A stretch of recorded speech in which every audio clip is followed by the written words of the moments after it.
That's very appropriate with the way you positioned it. We are now at a phase where humans are trying to interact with technology. And we're all in different phases of understanding the technology. Some people are understanding and they can work with it at a much degree of competence, and some people are in the middle, and some people probably having a hard time working with it, right? Especially when you get on the phone, and you mentioned earlier, like talking to your phone. Especially when you get on the phone and the call centers now, and a tech support or whatever they are, they're trying to talk to you by embedding AI into the process of the conversation. At the same time, they're trying to inject a human in certain parts. To the large extent, those conversational aspects of AI right now are majorly driven by cost savings and trying to reduce cost. And we fine tune as we go, kind of thing, not necessarily test it up front and make sure the technology is hardened before we really deploy it. But it's always been the case since the 90s. I mean, people deploy technology without really vetting it. And basically, Microsoft, I mean, I'm not dissing Microsoft, and you're in Seattle, but the entire premise of technology was, let's deploy it, let's work the bugs through the tech support center, and then we'll come up with a new version of it. Yeah. You Well, have any comments on that? it's very interesting because technology endures. So when you talk about the systems you're talking to the 90s were probably bought by Microsoft in the 2000s, and now it's like so deeply embedded in products like Teams and Office that the person who invented it doesn't even know where their code is anymore. And I think a lot of like uh, conversation stacks are like that. Like I used to work for Microsoft, and one of the last projects I worked on was integrating between video chat and talking chat, and they're all different systems. They don't, like the programs hide the fact that it's a singular product, but they're all kind of different things under the hood. And so, and businesses who like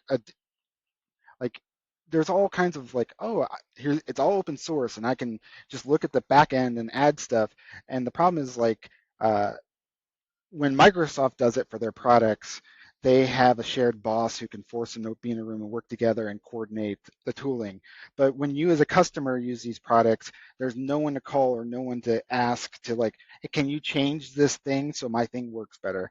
And so a lot of the things that I do with my clients is I tell them no a lot, which is probably not good for a consultant to do, but like I tell them, you know, what is the battle you want to solve and how much money are you prepared to spend to like prove that Microsoft is able to do this thing? And most people are just like, they don't care. They don't, you know, I just wanted to use Microsoft because we're paying for the subscription. And if I can fire them and like get another product that's cheaper that does what I want, I will do it. And I think a lot of like independent entrepreneurs who have the control of what they use are in favor of doing that. But like when you work for a company, you don't get to pick your tools. So you got to like do what they give you, work what they give you. And I also help people with that. So That's right. That's right. Now, Peter, on the conversational AI right now, in your opinion, based on what you're seeing out there, where does the conversational AI sit in the enterprise stack today? Like, is it in the yeah, front end, middleware, or at the decision engine? right now they're kind of sitting at the edge, right? And so the edge being any boundary. So like I walk up to a kiosk in the mall and there's a microphone, I talk into the microphone, or I call the 800 number, or I get on my phone and I press the microphone. And so at that point, a tiny, tiny little model does something we call inference, and it kind of like tries to transcribe what you say into a language that the machine can understand. And so a lot of tools, and this is kind of like when we talk about AI today and ChatGPT, they're large language models.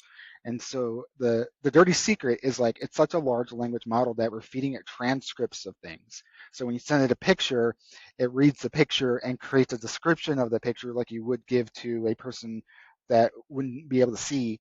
And then you feed it to the language model and describe what it is, and then Mm. it describes the scenario back to you in kind of like a mimicry way. And so a lot of the tooling and a lot of the leaps and bounds of things using AI is they take these 10, 15-year-old technologies that have been out there and just have them collect the data that's fed into the LLM.